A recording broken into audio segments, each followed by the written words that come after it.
ধৈর্যশীল ব্যক্তিরা আল্লাহর রহমতের নিয়ে কোথায় ঢুকবে?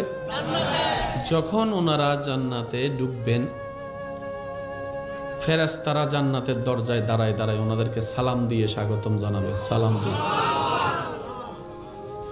ওনারা জিজ্ঞেস করবে, আমাদের কি সালাম কি আমাদেরকে দিচ্ছেন? বলে যে হ্যাঁ, আল্লাহর হুকুমে সালাম আপনাদেরকে দিচ্ছি। তখন ওনারা বলবেন, আমি তো আমার এলাকার একজন সামান্য রিক্সাওয়ালা ছিলাম,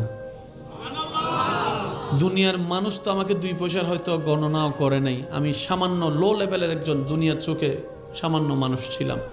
তখন ফেরেশতারা বলবে, আজকের এই সম্মান শুধু একটা কারণে, আপনি ঈমানের সাথে সর্বদা রবের হুকুমে সন্তুষ্টির থেকে ধৈর্য ধারণ করেছেন, তাই আজকে ফেরেশতাদের মাধ্যমে জান্নাতের ঘরে আপনাকে সালাম দিয়ে স্বাগতম জানাচ্ছে। সুবহান।